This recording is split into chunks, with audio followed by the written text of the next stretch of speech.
Yo, Sanjay Uchiha here, people, bringing you my review for Dragon Ball Super Episode 79. Of course, since I'm watching it this early, or the fact that I actually watched it live, streamed online, credit must go to Herms98 on Twitter for providing translations. Check him out if you haven't. So getting into it, episode title: Universe Nine's Kicker Basil versus Universe Seven's Majin Buu. Now I must say this episode was a real treat to watch. It's good to see. It was good to see that they didn't drag on the fight, considering that it actually ended this episode. So the pacing is going pretty well. It's good to see that they're not going to drag on the preliminary tournament in usual Dragon Ball Z fashion. But then in Super, on a whole, its pacing is kinda fast, kinda. So yeah, getting into it. So in this episode, the fight itself between Basil and Majin Buu, I wouldn't say it was anything too serious. It was a real treat to see. Um, from an art and animation standpoint, it didn't really. It had a few wonky shots here and there, but I think it was overall very fun to watch. Actually, we basically see Basil dominating Boo in the first half of this episode because Boo isn't really taking the fight seriously at all. Essentially, it's really just things of us playing around initially, but it's interesting to note that Goku mentions that he can't sense any of the Universe 9 fighters' ki, which is pretty interesting to me because to date, we've had regular beings, but you can sense their energy, and we have God ki, and you can learn to sense God ki, and Goku does know to sense God ki. So it's interesting to know that Goku can't sense them. Uh, that that sounds more than just hiding your power level, honestly.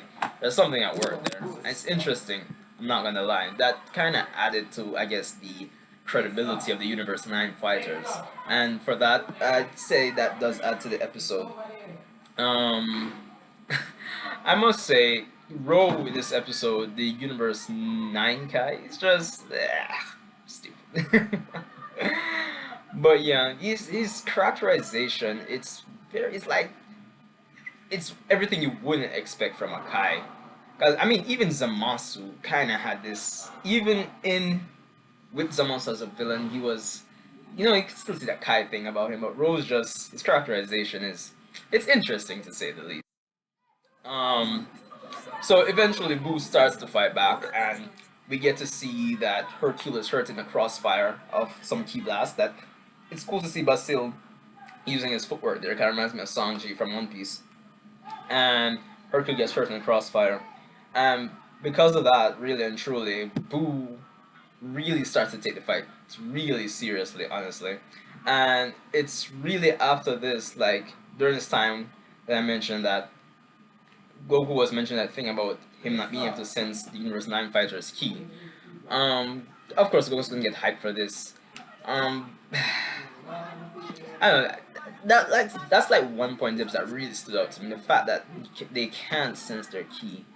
So I guess there's different kinds of ki. I don't know. So eventually, Buu counterattacks and basically overwhelms Basil until um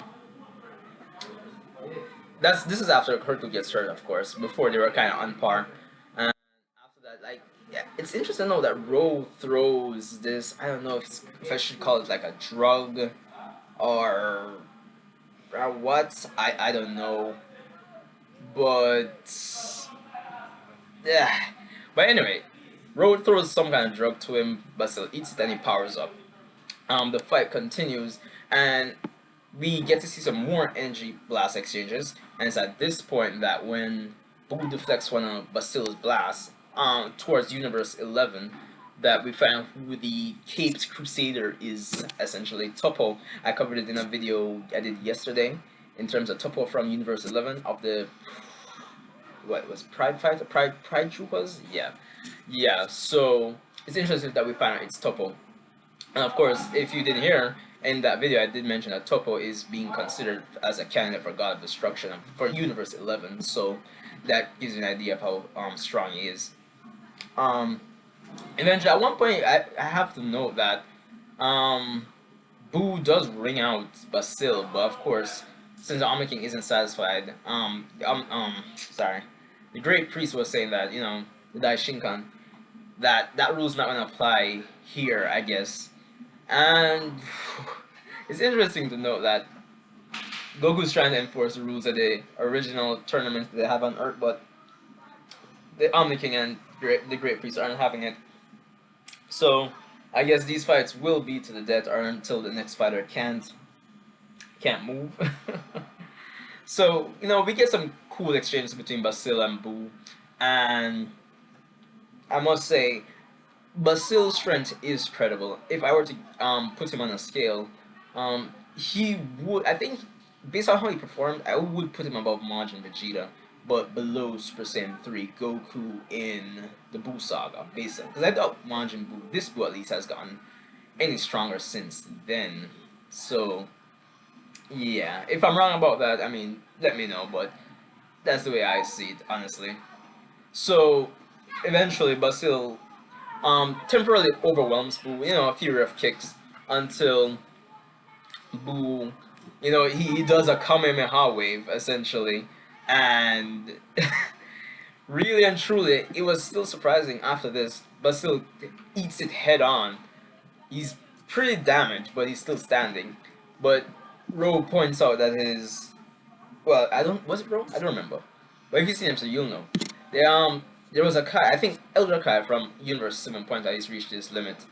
And that was the end of the match, really and truly.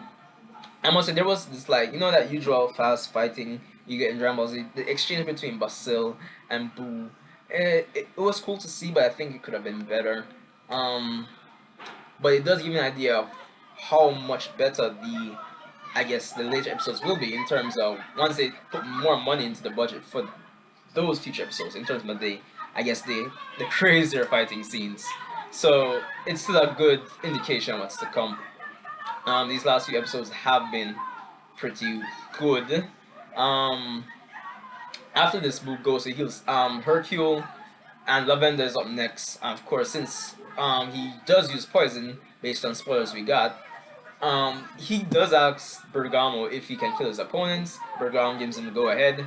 Gohan points out he wants to go next because he wants to test his current power. And of course, the Great Priest identifies Gohan as Goku's son to the Omni King, and that's your episode. Um, as I said, overall, I think it was a good episode treat. It's purely, well, not purely, but in terms of, I think it's just really fun to watch, honestly. Um, I think I don't think a lot of people expect much from Wu are one. Well, I don't know, based on who I've interacted with in person down here in Jamaica, but I think he's gonna do well in the tournament. Honestly, his ability, because honestly, you could make an argument to say Basil is on par or on the same level as Boo, but because of Boo's unique abilities, yeah, regeneration, all of that, because Basil even blew a hole in his stomach and he regenerated, so which to the surprise of everybody, well, except Universe 7. So there's that. Um, but as I said, episode is well paced. I liked it, enjoyed it. It's good to see they wrapped it up and we're moving on to Gohan next. Um, it's interesting to note that Gohan says he wants to see his current level. I kind of talked about Gohan and Toei's use of him in the sense of him wanting to train with Piccolo after Resurrection F. If that is something that Toei just did on a whim, like on their own free will there, and it's not really something that's in Toriyama's manuscript, that kind of has me curious. Because if that's the case, it would really mean that Gohan shouldn't have been trained at all, and yeah, you get the point. But we'll see next week. I haven't watched the preview, so I don't know how next week looks like at all. Um, I don't know. I'd say it's a good episode. One thing that has me worried though, because is that I'm wondering if this arc is gonna follow the trend. I know the art animation has been pretty solid or constant. It's on a level up to this point. I mean, we're only 3 episodes in though, but it kind of reminds me of when Super started. Looked good until episode 5, and we started having a bunch of animation and art problems. So I think that's one thing. I'm like cautiously, how should I say? I have my expectations on a certain level, but I have a bit of I'm kind of just keep it at a level, not too high. I'm cautiously hyped, I guess.